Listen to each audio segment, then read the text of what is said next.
열왕기하 18장 1절에서 8절까지 보겠습니다.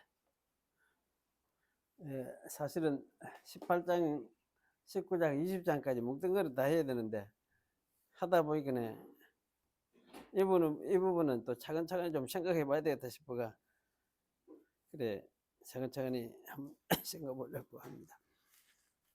이스라엘 왕 엘라의 아들 호시아 3년에 유다 왕 아하스의 아들 히스기야가 왕이 되니 위에 나아갈 때에 나이 25세라 예루살렘에서 29년을 치리하니라. 그 모친의 이름은 아비라.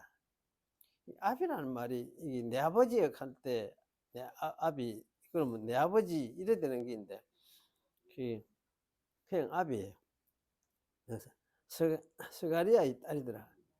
히스기야가 그 조상 다윗의 모든 행위와 같이 여호와 보시기에 정직히 행하여 여러 산당들을 제하며 여기 주상들 그런데 세워져 있는 주상들은 이렇게 번역을 하면 좋겠어요. 세워져 있는 석상들을 깨뜨리며 아세라 목상을 찍으며 모세가 만들었던 노뱀을 이스라엘 자손이 이때까지 향하여 분향함으로 그것을 부수고 너우스다니라 이렇게 그러더라.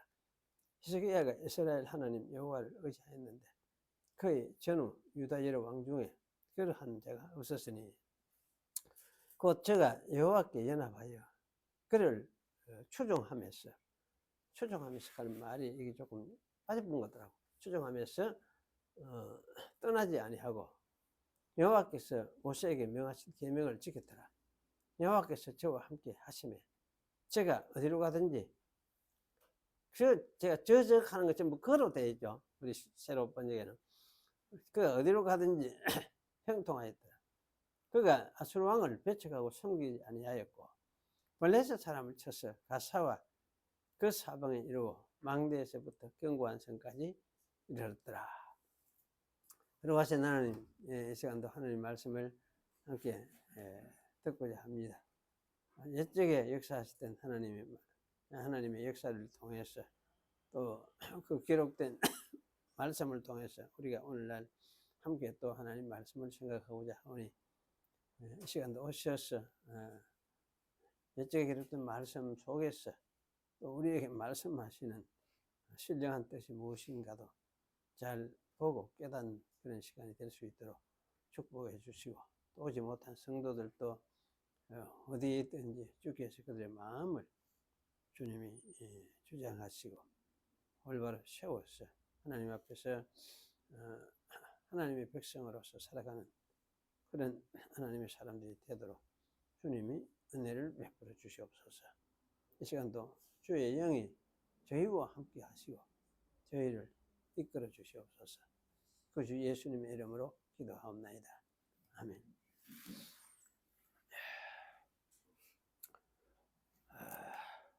오늘 유다왕이죠. 유다왕 히스기야를 생각을 하게 되는데요. 히스기야는 다윗 이후에 처음으로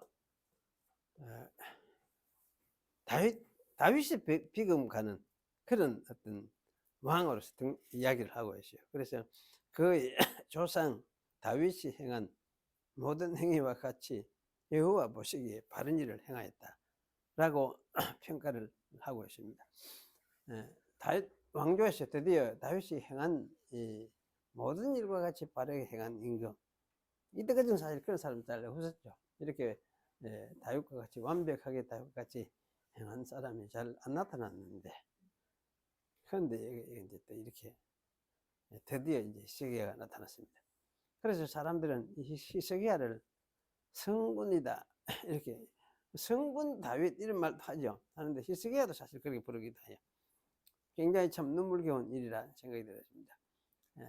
참으로 그렇게도 많은 임금들이 지나갔지만은 다윗이 행한 모든 행위와 같이 여호와 하나님의 눈에 바른 일을 행한 임금이 나타나기는 처음인 것 같습니다. 그런데 이 임금이 누구의 아들이냐? 참 우리가 이걸 참 이 부분에 와가지고 계속 참 놀라운 건 모습을 자꾸 보게 되는데, 아하스의 아들입니다.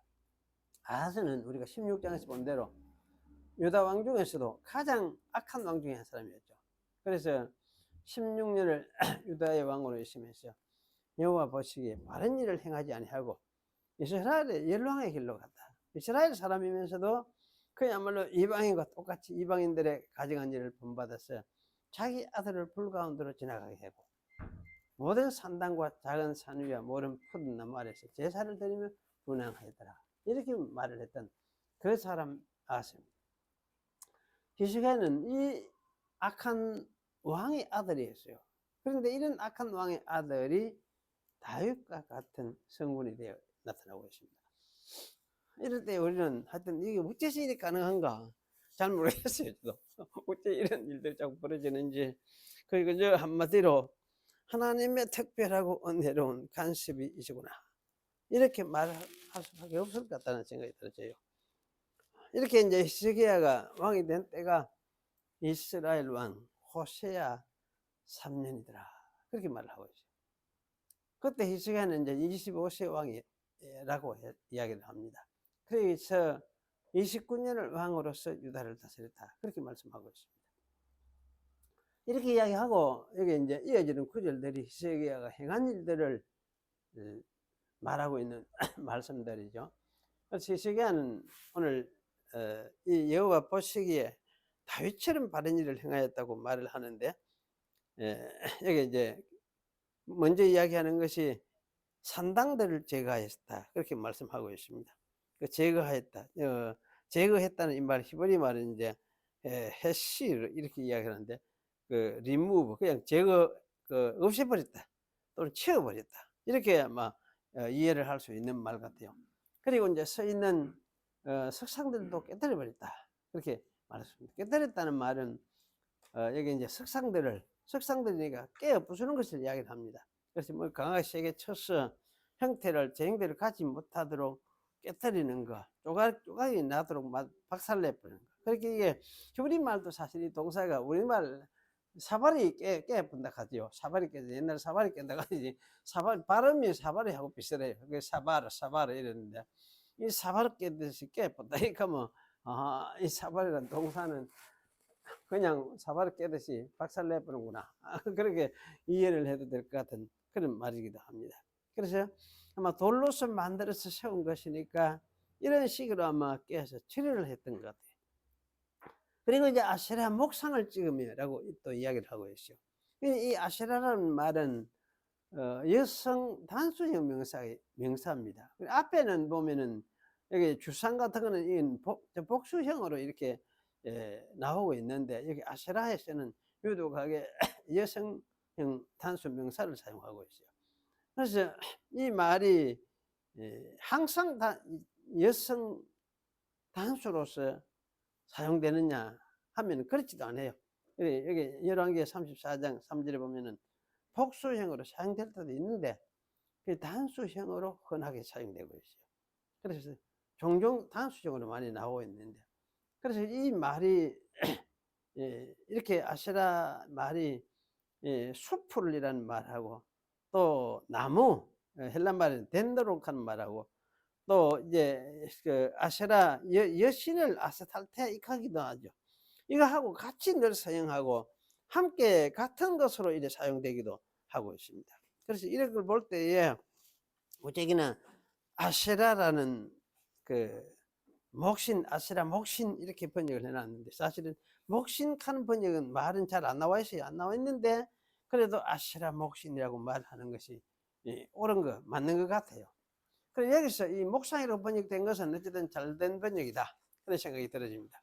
그리고 여기서는 물론 이제 흔하게 석상이라고, 석상들에 비해서 단수형으로 사용되고 있는 걸 볼 때에 아마 아세라 신은 아마 굉장히 그 이스라엘에서 우리 많은 것은 가급적이면 뭡니까, 이 가치가 좀 뒤떨어지죠. 떨어지긴 덜 안기고, 이제 그래 석상들은 지금 좀 별로 중요하지 않은 것 같다. 그런데 아세라상은 단수로서 사용한 것을 볼 때에 굉장히 이 아세라 목상에 대해서 아주 절대적인 어떤 신의 위치를 부여를 했던 것 같아요. 그래서 아세라 목상은 굉장히 높은 신적인 어떤 위치를 차지하고 있었겠다. 그런 생각이 들어집니다. 그리고 여기 이제 이게 찍는다는 말이 나오죠. 찍는다는 말은 이 할례를 행할 때, 히브리 말이 카라트라는 말을 쓰고 있는데, 할례를 행할 때 이거는 표피를 벤다, 자른다, 나무 자른다 할 때 자르죠. 표피를 뺄 때도 잘라내는 거예요. 그렇게 똑같은 말이에요. 그래서 우리 언약을 맺는다 할 때도 언약을 그냥 언약이라면 성경에는 세운다는 말도 써요. 왜냐면 이제 하늘에 볼 때 저 구름에 뭡니까 무지개를 세워가 언약을 세우다 할 때 그때는 쿰이라는 말을 사용해요. 이걸 세우는 거예요. 세우는 거. 높이 보는데 높게 올라서 세우는 거.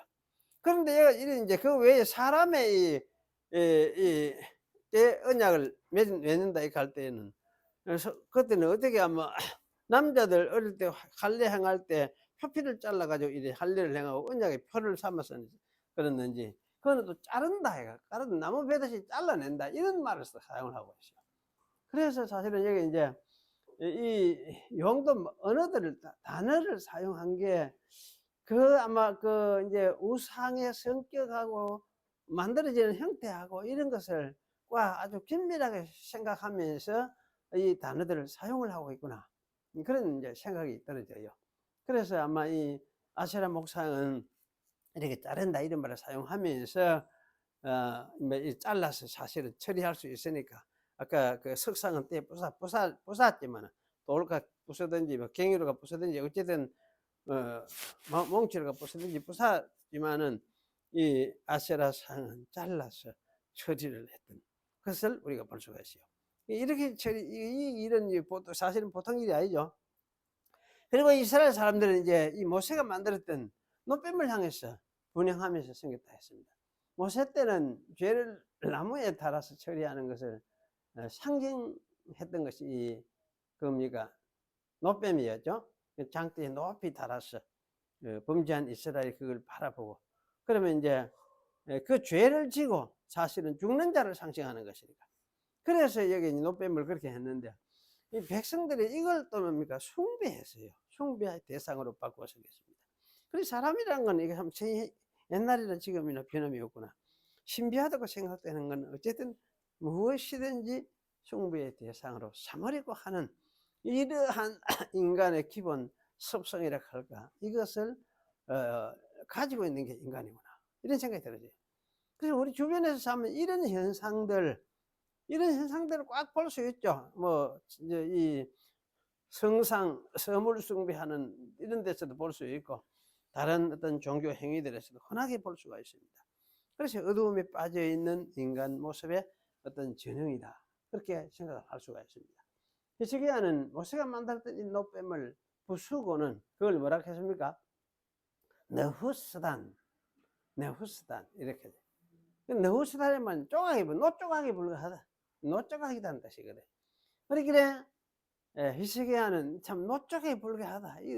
그 백성들이 이때까지 섬겨왔던 그리고 그 노뱀을 그걸 했는데 그걸 노대를 부수고 하면서 노쪼각으로 만들어버리고 노쪼각이 불가하다 아무것도 아니지 않느냐 봐라 이렇게 이야기를 한 거지. 이러면서 참 이걸 한 걸 볼 때 히스기야가 이때는 어쨌든 각오가 대단했던 것 같아. 그리고 요새 말로 우리가 강단이 있다 하듯이 강단이 대단히 있었던 그런 사람 같아. 그래서 사실은 이런 단호한 행동을 할 수가 있지 않았겠느냐 그런 생각이 들어요. 그래서 이때는 적어도 아마 이런 일을 이렇게 행할 때 같으면은 내가 어쨌든 이스라엘 하나님을 위해서 내가 무슨 일이든지 내가 해놔야 되지. 아마 이런 각오도 있었던 것 같다. 그런 생각이 들어요. 죽게 하면 살기로 해야 되지. 아마 이런 생각도 했던 것 같아요. 그리고 이제 이어서 5절 6절에 묘사된 이 히스기야가 했던 일들은 훌륭하다는 생각을 가지게 만듭니다. 이스라엘의 하나님 여호와를 히스기야가 의지하였는데 그 후에 유다의 열왕 중에 그와 같은 이가 없었고 그 전에도 그와 같은 이가 없었더라. 제가 여호와께 연합하여 여호와를 추종하면서 떠나지 아니하고 여호와께서 모세에게 명하신 계명들을 지켰더라 이렇게 말을 합니다. 이 묘사에서 제가 주목하고자 하는 것은 다음과 같습니다. 첫째는 이스라엘의 여호와 하나님을 히스기야가 의지하였다는 구절에서 이스라엘의 여호와 하나님을 이라는 이 말이 사실 문두에서 맨 히브리어 문장에서 맨 앞에 나와 있어요. 이건 앞에 왜 이렇게 앞에 들었냐 할 적에는 강조하는 거죠. 강조하기 위해서 이걸 앞에 두고 있어요. 그래서 이것은 이스라엘의 하나님 여호와 그분만을 히스기야가 아마 의지하였다는 말을 강조하는 것 같아요. 지금까지 이스라엘의 여러 왕들이 섬기다고 했던 하나님은 결국 이스라엘의 하나님 여호와가 아니었다는 것이죠. 그래서 그것을 아마 대비해서 강하게 보여주는 것 같습니다. 히스기야는 이스라엘의 역사에서 자기를 계시하신 하나님 여호와만이 참된 하나님, 곧 참된 신이라는 것을 분명하게 이해하고 있었던 것 같습니다. 그리고 그 이스라엘 하나님은 지금도 이스라엘 가운데 계신 하나님이었습니다. 당시에도 그랬죠. 옛날 조상 아브라함과 이삭과 야곱과 함께 하셨고 출애굽하는 이스라엘과 함께 하셨고 그 역사 속에서 하나님이 계속 일해 오셨어요. 그리고 엘리야와 엘리사를 통해서도 계속 역사를 하셨던 하나님이세요. 이게 참 독특하잖아요. 그리고 엘리야와 엘리사가 죽고 난 후에도 이스라엘 백성 중에 계시면서 여러 왕들에게 자기를 나타내셨던 그런 분이에요. 이 하나님은 이스라엘 민족 중에서 자기를 의지하는 자들과 함께 계시면서 함께 계심을 보여주신 그런 일을 하시던 분이에요. 이것이 하나님이 행하신 여러 이적적인 사역들이었습니다. 그래서 히스기야는 아마 이런 것을 통해서 잘 깨닫고 있었던 것 같아요. 이 하나님 진짜 우리와 함께 계시는구나. 우리 역사 속에, 우리 이스라엘 역사 속에 하나님이 창조주 그분이 함께 역사해 오셨구나. 이것을 히스기야는 마음에 좀 잘 새겼던 것 같아요. 깨닫고 있고 그래 했던 것 같습니다. 그래서 그는 이 하나님을 의지하였습니다. 하나님을 의지했습니다. 그 의지했다는 말은 여기 이제 히브리 말은 동사로서 바탁하는 말인데 영어로서는 trust 이렇게 번역을 해요. trust. 그래 여러분이 trust하고 believe하고 어떻게 다릅니까? trust하고 believe하고 같이 둘 다 믿는다는 말은 같은 말이라 할 수 있죠. 믿는다는 것은 같은 믿는 걸 이야기하는데 트러스트는 어떻습니까? 여기에다가 뭡니까? 신뢰하는 거예요. 신뢰가 강조되어 있어요. 그래 신뢰하니까 어찌 됩니까? 행동을 따라하게 되는 거지. 하나님을 믿고 나는 이렇게 하는 거야. 하나님 믿고 나는 이런 행동을 한다. 이렇게 그분이 하신 것을 나는 따라서 나는 그 명령하신 따라서 나는 이렇게 행한다. 신뢰하니까 그런 행동을 하게 되는 거죠. 예를 들면은 히스기야가 아수르 왕 산헤립이 올라왔을 때에 베옷을 입고 성전에 나아가서 기도했습니다. 또 산헤립이 한 말을 가지고 여호와께 아뢰면서 이사야 선지자에게도 전한 것은 그가 여호와를 의뢰하고 있었음을 보여주는 행위입니다. 만약 그가 여호와를 의뢰하는 이 바탕하는 이런 그 의뢰함이 없었더라면은 사실 일을 할 수가 없죠. 기도로서 아릴 수가 없어요. 전쟁 나서면 뭐 큰일 났는데 야 우째대로 이렇게 하면 걱정하면서 정신을 못 차리고 이렇게 할 가능성이 많은데 그런 가운데서도 뭡니까? 하나님께 나와 가지고 내놓고 이야기를 하면서 하나님 정말 저기 합니다. 이렇게 하면서 이제 그 하는 말들을 다 내놓고 하나님 구하면서 이래 엎드리는 이런 모습. 이게 뭐냐? 이게 히스기야의 모습이에요. 그래서 이거는 이렇게 되는 이런 모습을 뭐라고 하나 의뢰하였다 또는 의지하였다. 오늘 우리 의지했다 이렇게 말을 한글에서는 그렇게 해놨습니다. 그래서 사실 그동안에 유다의 왕들은 사실 이런 자가 없었는데 히스기야는 여호와를 이렇게 의지하였습니다. 그리고 6절은 이제 5절보다 좀 더 상세한 설명을 하고 있는 것 같습니다. 그가 여호와와 연합하여 여호와를 추종하면서 떠나지 아니하고 여호와께서 모세에게 명하셨던 계명들을 지켰더라라고 말을 합니다. 이 절에서도 우리가 주목해 볼 것이 많아요. 오늘 히브리어는 자꾸 이 설명을 많이 하니까 복잡해지는 것 같은데요. 연합했다는 이 말은 그 추종하면서 연합했다. 그리고 지켰더라. 이 말도 정확하게 좀 우리가 생각을 이해를 할 필요가 있습니다. 연합했다는 말은 착 달라붙는 거지. 풀로 발라붙는 것 같이 이렇게 달라붙는. 그래서 고수하는 거예요. 지키는 거예요. 고수해서 떨어지지 않도록 하는 거예요. 그래서 사실은 이걸 이제 착 달라붙는다 또는 풀처럼 탁 붙은 걸 뜻하는구나. 아, 그럼 히스기야가 여호와의 말씀이라고 말씀이면은 어쨌든 그 말씀에 이와 같이 달라붙어서 떨어지지 않으려고 하고 하는 그런 마음을 가졌구나. 이걸로 분명히 보여지고 있죠. 그럼 여러분, 이런 히스기야의 마음, 이게 어떤 마음입니까? 믿는 마음 또는 신뢰하는 마음. 그렇죠. 억지로 막 하기 싫은데 이런 게 아니고 믿으니까 이렇게 하는 거지. 믿는 마음이니까 이런 일을 그걸 하는 거지. 그래서 여기 이제 이 달라붙어서 여호와를 뭐 할 때에 추종하면서 이렇게 했다. 추종하면서라는 말도 한글 여기서 좀 빠져 있는 것 같은데, 하여튼 그걸 여호와를 추종하면서 이와 같이 달라붙어 가지고 어쨌든 여호와를 따라서 붙잡는 그런 삶을 살아가는 그런 것을 여기서 말씀을 하고 있어요. 여호와를 붙잡는. 그래서 이렇게 하니까 이게 이제 지켰더라는 말은 뭡니까? 준수한다는 말이죠. 준수한다. 즉 주어진 표준에 따라서 실천하고 행동하는 것을 뜻합니다. 히스기야가 주어진 율법의 명령들, 하나님이 주신 율법의 명령들을 따라서 실천하면서 살았다. 이런 의미입니다. 그래서 이 단어들은 히스기야가 여호와를 참으로 사랑하는 마음으로 정성을 다해서 여호와의 율법을 지키면서 산 것을 보여주고 있습니다. 요즘의 말로서 아마 역사 속에서 일하신 여호와의 하나님의 구원을 알았으니까 감사하는 마음으로, 그리고 사랑하는 마음으로 여호와께 마음과 정성을 아마 다 이래 드리는 그런 어떤 마음을 가지고 살았던 것 같다. 그런 생각이 들어집니다. 그래, 이거는 아마 자기 열심으로 뭔가 만들어 보려고 일어내려고 하는 그런 차원이 아니에요. 하나님이 해놓으신 것을 받아들이고 나니까, 그분이 하신 것을 알고 나니까, 그래서 사실 이게 우러나는 마음으로 이렇게 사는 거죠. 그래서 사실은 이건 아마 이런 삶을 오늘 우리 신약의 우리의 믿음의 어떤 믿음과 서로 상통하는 그런 믿음으로 우리가 이해를 할 필요가 있겠다는 생각이 들었습니다. 아마 히스기야 자신도 자신이 죄인된 아하스에게서 난 그런 줄은 알고 있었음이 분명합니다. 그래서 자기가 얼마든지 죄를 지을 수 있는 자라는 것을 알고 있었음이 틀림없죠.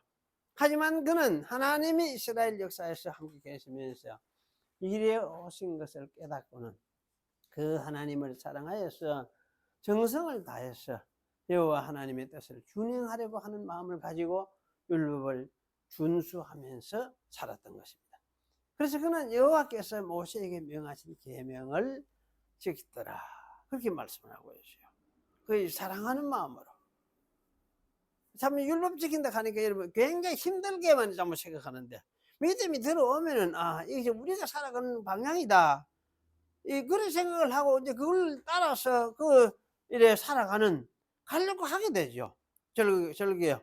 이게 내가 사는 것이구나. 세상 살기에는 힘들지만 나는 이렇게 살아가야 되구나, 이렇게 생각하게 되죠. 여호와께서는 사실 이렇게 사는 히스기야와 함께 하셨습니다. 여호와께서는 히스기야 어디로 가든지 형통하게 하셨습니다. 여기서 제가 어디로 가든지라는 말은 히스기야가 왕으로서 통치 행위를 하는 것을 가리키는 말입니다. 백성을 다스리며 나라의 문제들을 해결하며 전쟁을 수행하여 나라를 원수에게서 구원하는 등의 통치 행위를 뜻해요. 그래서 원문은 보면 이제 그가 나가는 모든 일에서, 이렇게 나간 다음에 야차라는 말을 사용하고 있는데요. 나가는 거예요, 나가는 거. 그러면 이 보면 행차하는 거지. 그 왕으로서, 메시아로서, 구약의 메시아로서 행차하는 거예요. 무엇을 하든지 간에 나가야 되잖아요. 그 해결하기 위해서. 이 행차하는 것을 보여주고 있습니다. 여호와께서는 히스기야가 행하는 모든 통치 행위들에서 히스기야와 함께 하셨습니다. 그리고 형통하게 하셨습니다. 여기 형통하게 한다는 게 이게 참 애매한 말 같아요. 어찌 하는 게 형통하게 하는 게냐? 어찌 하는 게 모든 일을 주 안에서 형통하게 하시네. 어쩝니까? 그 말 노래할 때는 그 어떤 걸 생각하고 그 노래를 합니까? 뭘 생각하면 노래를 합니까? 그런 노래를 할 때. 뭐 하는 거 잘 되고, 돈도 많이 벌이고, 부자 되고, 또 좀 아프다가도 어째 무슨 어려움이, 시험이 있다가도 그게 해결이 돼가 또 일어나고, 뭐 이런 식의 그 행동을 이야기를 하죠. 근데 사실 이 형통한다는 이 말은 지혜롭다는 말이에요. 착하다는 말이에요. 지혜롭다는 말이에요. 그래서 지혜롭다, 이해하다, 파악하다. 뭐 전부 이해하는 것과 관계됐어요. 지혜로우니까 이해가 되고 파악하게 되는 거죠. 그래서 여호와께서 히스기야를 지혜롭게 하셨고 이해하게 하셨고 어떤 사안들을 파악하게 하셨다는 뜻입니다. 여호와께서는 함께 계셔서 히스기야로 하여금 구약의 메시아로서 맡겨진 바 그 왕으로서의 통치를 잘 이행하도록 이렇게 지혜롭게 하셨고 이해하도록 하셨고 파악할 수 있는 능력을 그에게 주셨습니다. 이것을 우리가 여기서 이제 히스기야가 형통하였다라고 이렇게 번역을 해놨습니다. 그래서 히스기야는 아수르 왕을 배척하고 섬기지 않았다. 아수르 왕이 하면 어찌 될지 모르는 상황인데 배척하고 섬기지 않았다. 이 이스라엘 왕으로서 통치, 메시아 통치로서 이렇게 한 거지. 또 블레셋 사람을 쳐서 가사와 그 사방까지 이르렀고 망대부터 견고한 성에까지도 쳤다. 그렇게 말씀하고 있습니다. 이런 일들은 여호와께서 함께 하셔서 지혜와 총명을 주시기 때문에 히스기야가 메시아 왕으로서 통치 행위를 이렇게 한 것을 보여주고 있습니다. 여기서 우리가 주목할 것이 있습니다. 히스기야에게 함께 하시면서 메시아 왕으로서 통치 행위를 하게 하셨던 하나님의 임재는 우리 예수님에게서 가장 완전하게 드러났다고 말을 할 수가 있습니다. 예수님에게 하나님은 함께 하셔서 예수님이 어릴 때부터 지혜와 총명과 모든 것을 파악할 수 있는 능력을 충만하게 하셨습니다. 그리고 이거는 단순히 예수님이 머리가 좋았다 이런 게 아니잖아요. 예수님이 하나님의 아들로 오셔서 이 구속 사역을 감당하고 할 수 있는 있도록 그렇게 하신 거예요. 그게 바로 이제 지혜의 충만이고 능력의 총명의 충만이고 그런 거죠. 그래서 예수님은 사실 이렇기 때문에 누가 말해주지 않아도 사람들의 속에 있는 것들을 파악하고 아시면서 행동하셨습니다. 그가 자기의 시간과 때와 주변 상황을 아시면서 행동하신 것도 다 아버지께서 그와 함께 하시면서 성령으로 충만하게 하신 결과라고 말을 할 수가 있습니다. 여러분 성경에 이럴 때 그런 게 아니십니까? 예수님이 자기 시간을 굉장히 강조를 해요. 내가 내 때, 내 상황, 내가 알아서 내 삶을 조정해 가는 거예요. 예수님 자기가 그 상황을 다 아는 거죠. 그래서 이런 것이 뭐냐, 전부 이게 성령으로 하는 메시아 사역으로서 지혜로의 행동이 되라고 할 수가 있습니다. 십자가 지시고 부활하신 것도 선민의 속죄와 구원을 위해서 그가 가장 지혜롭게 행동하시고 최선의 길을 택하여 행동하신 것이라 그렇게 말을 할 수가 있습니다. 그렇게 하셨기 때문에 그는 자기의 사명을 완수할 수가 있었습니다. 예수님은 죄에서 사람을 구원하는 최고로 어려운 일을 완수하셨습니다. 세상에서 제일 어려운 일이 무엇이겠느냐? 할 때 죄에서 건지는 거, 이거는 아무나 못하는 거예요. 사람은 못하는 거예요. 그런데 예수님 이 일을 하는 거지. 그 지혜로우니까 그 지혜를 가지고 이렇게 해냈어요. 그 히스기야가 행하였던 일은 땅 위에서 하나님의 백성을 인도하여 지키고 보호하는 일이었다면 예수님이 행하신 일은 죄에서 자기 백성을 건져서 구원하는 일이었다고 말을 할 수가 있습니다. 예수님의 메시아 사역과 히스기야의 메시아 사역에는 차이점이 분명히 있죠.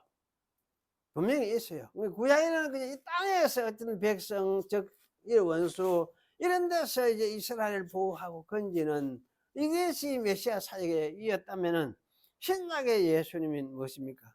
죄에서 자기 백성을 건지는 거. 그러기 마태복음 1장에 그려놨죠. 저가 자기 백성을 저의 죄에서 건지는 자다. 그러니까 이건 참 차이점이에요. 그러니 그냥 구약과 신약의 이런 차이점을 잘 이해를 해야 돼요. 그래서 예수님 희생의 사역은 사실 이렇기 때문에 이제 땅의 것을 가지고 메시아 사역을 하면서 장차 죄에서 건질 진짜 메시아 예수님의 사역이 그런 메시아가 온다 하는 것을 미리 좀 보여주는 그야 그림자와 같은 사역. 이것이 희석이의 사역이다. 반면에 예수님의 사역은 어떤 사역입니까? 진짜 사역, 진짜 메시아 사역이지. 이런 점 때문에 희석이야에게 함께 하시면서 지혜롭게 하시고 이해하게 하시고 파악하게 하시던 것과 같은 사역을 우리들에게 직접적으로 적용하는 것 주의할 필요가 있습니다. 예수님의 사역으로 메시아 사역이 더 이상 없는 상황에서 우리가 구하는 지혜라는 거, 이 뭐냐 할 때에, 어떤 사람 옛날에 그런 이야기를 하더라고. 어떤 목사님. 자기는 공부를 억수로 못했는데, 하나님께 지혜를 구했더니, 지혜를 줘가지고 공부를 잘하게 되더라. 이렇게 이야기를 하더라고요. 그 말이, 어떻게 보면은, 믿어야 될지, 안 믿어야 될지 모르겠어요. 저는. 상당히 좀 신실한 목사님이었는데, 물론, 이제 하나님이 그렇게 하는 수도 있는지 모르겠지만 사실 이 지혜를 주고 머리가 좋게 해가 공부를 잘하게 했더라. 그거는 메시아 사역으로서 하는 건 아니잖아요. 메시아 사역으로 하는 건 아니에요. 그러니까 그거를 이제 하나님이 그렇게 해주셨다. 그렇게 하는데 참 조심해야 되겠다. 과연 그렇게 진짜 맞느냐? 진짜 맞느냐? 자기가 참 원래 머리 똑똑하니까. 그래서 나중에 공부를 하려고 마음을 먹으니까 잘한 거지, 겠지. 아주 공부도 못했는데, 그런 사람이 하나님 지혜를 줘가지고 뭘 공부를 잘하게 됐다. 그렇게 이야기를 할 때, 그렇게 식으로 적용해서 말을 하는 게, 이게 참 옳겠느냐. 그런 건 같지는 않다는 생각이 듭니다. 그래서 사실은 이런 면을 우리가 직접 우리에게 막바로 적용하는 게 참 주의를 할 필요가 있습니다. 주의를 할 필요가 있어요. 하지만 우리들이 이제 구하는 것이 메시아 사역을 위하여 구하는 것은 아닐지라도 하나님의 나라를 위하여, 그리고 하나님의 나라의 백성으로 사는 것을 위하여서라면은 하나님이 오늘날 우리에게도 우리의 상황에서 무엇을 어떻게 행하실지에 대해서도 지혜를 주시고 또 이해하게 하실 것이다 하는 그런 점에서는 저는 이거는 인정을 좀 해야 안 되겠느냐 그런 생각이 들어요. 그렇지, 물론 이런 거는 성경 속에 많은 그 역사 속에 사람들이 있고 등장하고 사건들이 있죠. 그래서 이 역사 속에서 가르쳐 줬던 거, 그래서 이런 그 속에서 발견하고 우리가 얼마나 배울 수가 있습니다. 그래서 이렇게 배울 수 있는 이거를 뭐라 하느냐면 역사적 동질성, 이렇게 이야기를 합니다. 역사적인 동질성. 구약 시대 때 했던 그것이, 그 의미들이, 그 가르침들이 신약에 우리도 사실 역사적 동일한 비슷한 역사 속에서 같이 죄인이 거기서 구원을 받고 살고 애를 쓰고 하는 가운데서 생겨나는 것이니까, 그래서 나고 하는 것이니까, 그런 의미에서 동질성 때문에 같은 거를 우리가 찾아서 답을 찾을 수 있겠다. 그래서 예를 들면 야고보서 말하는 너희가 지혜가 부족하냐, 지혜 없는 사람이 부족하냐. 그래서 하나님께 지혜를 구하라. 그러면 반드시 주실 것이다. 기억나죠? 야고보서 1장에 보면 그런 말이 나오잖아요. 그래서 그런 말씀을, 이거는 이런 지혜를, 그러면 지혜를 어떤 걸 구해야 된단 말이냐. 어떤 걸 구해야 된단 말이냐. 그래서 저는 이제 이런 부분이 적어도 이제 하나님 나라와 하나님의 백성으로서 살아가는데, 믿음으로 살아가는데 우리가 어떻게 처하고 어떻게 행동하고 해야 될 것인가 하는 것에 대해서 참 하나님 앞에 지혜를 구하고 어떻게 하는 것이 좋은지를 가르쳐 달라고 하고 인도해 달라고 할 때, 그럴 때 하나님께서 이렇게 우리를 인도해 주시고 알게 해 주시고 깨닫게 해 주시고 이렇게 하는 일들, 이런 일은 하나님께서 우리에게 지금도 하신다, 그런 생각이 들어져요. 그리고 사실 이런 것이 이제 이런 것이 아닌 경우, 특별하게 그거 할 때, 예를 들면은 6.25 전쟁 일어나기 전에 내가 아는 어떤 분은 그랬어요. 북쪽에 있는데 그 기도하니까 하나님께서 음성으로 갑자기 남한으로 내려가거라, 이런 명령을 주시더라고. 말씀을 하시더라고요. 그래서 그 사람은 그걸로 남한으로 내려왔어요. 근데 남한으로 내려오고 나니까 그 산발산이 이래 쳐져버리고 경계 소통을 못하도록 이래 되고, 그래가 그 사람만 남한에서 살게 됐어요. 이때까지 살았어요. 이때까지. 이런 일들, 특별한 경우잖아요. 이런 경우는 아마 성경 역사 속에서 동결성을 찾기 굉장히 어려워요. 어렵고 하니까. 왜냐하면 전쟁은 많이 있지만은 그때 전쟁하는 거하고 지금 이 전쟁하는 거하고 그걸 뭐 같이 같이 그 이야기할 수가 있느냐. 그때는 하나님의 구속사 속에서 하나님이 자기를 계시하는 그런 목적을 가지고 사실 인간들을 사용을 한 것이고, 그럼 지금 그 6.25 전쟁 거가 하는 이게 무슨 구속사와 관계 있느냐? 그런 건 아니잖아요. 그래서 사실 그런 거하고, 그래서 사실은 같이 이렇게 생각하기가 참 곤란해져요. 곤란한데, 그래도 이제 하나님께서 때로는 하나님의 백성들에게 이렇게 비상하게 일을 하시면서 자기를 나타내시고 할 때도 사실은 없잖아 있다는 이야기죠. 그래서 이건 뭐 늘 그런 건 아니에요.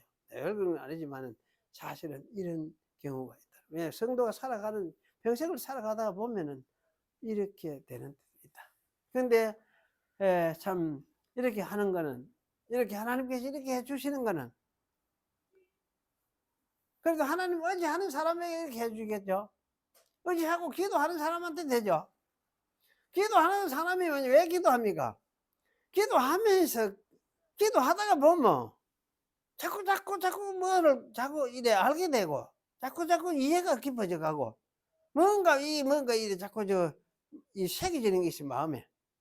이러면서 이제 하나님의 뜻을 자꾸 이제 알게 돼 가는, 그래서 그렇게 돼 가는 게 사실 기도하는 것인데, 그러는 중에 또 하나님께서 가르치는 것이 있고, 가르칠 때 깨닫게 되고 이런 거지. 생판 안 하는 사람한테, 사실은 하나님 가까이 안 하는 사람한테 이렇게 할 때는 없거든. 그래서 사실 여러분이, 저는 그래 생각이 들어요. 기도 안 하는 사람은 사실은 믿는 사람이냐 할 때, 그건 어쩌면 믿는 사람이라 말하기, 여기 오늘 이 바타억 하는 말, 신뢰하는 사람, 하나님을 신뢰하는 사람, 신뢰하면서 살아가는 사람, 그런 사람은 아니겠다 싶어요. 바타억 하는 게. 그런 사람이 기도로서 하나님을 의뢰하지. 일이 있으면 기도로서 의뢰하지. 그래 안 하면 그게 안 돼요. 그렇게 안 되는 사람 안 돼요. 그렇게 입으로 맹맹맹 하는 거는 뭐 입으로 믿기 때문에 그래 한다 이렇게 할 수 있지만은, 믿기 때문에 하는데, 지가 믿고 살면서 자기가 일어날 모든 일을 통제하고 알고 그러면서 살아가느냐, 갈 수 있느냐? 하나님 없이도, 하나님 인도하심이나 가르침 없이도 그렇게 살 수 있는 무슨 재주가 있고 능력이 있고 지혜가 있고 뭐가 세상을 보는 모든 것이 그렇게 있느냐? 없어요. 그런 사람 없어요. 그렇기 때문에 기도 안 할 수가 없어. 답답 이런 일이 생기면. 그러니까 기도 안 하는 사람은 그거는 어찌 보면은 관념적인 사람이에요. 관념적인 그저 이론과 뭐냐 이거 머리로서 그냥 생각하는 하나님이지. 자기가 신뢰하고 그분이 임재하시면 함께 계시는데, 그러냐 그분께 내가 의뢰하고 이야기 또 해야 되고 말씀드려야 되겠구나 이렇게 생각을 하는 사람이 아니라고 말이에요. 아마 이 이스라엘의 유다의 열왕들 중에서도 뭐 이랬던 사람이 다윗은 그랬던 것 같고 솔로몬이 좀 그랬던 것 같아. 처음에는 좀 그랬던 것 같은데 이 나중에 노망을 해가지고 이상하게 갚이고 그다음에 나머지 왕들은 진짜 그랬던가 그 잘 모르겠어요. 그런 사람 잘 모르겠고 여기 이제 히스기야가 사실 이런 왕들이 나타나 있고 그랬어요. 그 우리가 참 우리의 신앙을 이런 말씀 속에서 우리가 비추어서 반성을 해볼 필요가 있다. 그런 생각이 들어요. 살펴보시면서 자기를 반성하고 그 주님 앞에 내가 하나님 믿는 자로 하나님 앞에 서 있는지를 우리가 돌아보는 그런 시간이 되면 좋겠다. 그런 생각이 들어집니다. 기도하겠습니다. 거룩하신 하나님 감사합니다. 옛날 이스라엘을 다스렸던 어려운 세상 가운데서 이스라엘을 다스렸던 히스기야를 오늘 우리가 함께 생각했습니다. 다윗같이 다윗이 행한 모든 것과 같이 히스기야도 행했다고 말씀하면서 그가 어떤 마음으로 살았던가를 우리가 오늘 함께 생각을 했습니다. 그것에 비추어서 오늘 우리들도 우리의 신앙의 모습도 함께 반성을 해보게 되었습니다. 주님이여 정말 주님께서 오늘도 성령으로 우리들과 함께 계시는 줄 아오니 이 하나님을 믿고 신뢰하고 그럼으로써 이 하나님께 우리가 기도하고 또 이 하나님을 찬양하고 감사하고 노래하면서 살아가는 그냥 뭐 생각의 신앙이 아니라 실제 생활에서 하나님을 신뢰하면서 사는 그런 저희가 될 수 있도록 우리 마음속을 열어서 임재해 계시는 하나님을 보게 하옵소서. 그래서 충만한 가운데 살아가는 저희들이 될 수 있도록 주님이여 도와주시옵소서. 저희의 입을 여시고 마음을 열어서 참 기도하고 간구하면서 하는 그런 저희가 될 수 있도록 주께서 은혜를 더해 주시옵소서. 예수님의 이름으로 기도하옵나이다. 아멘.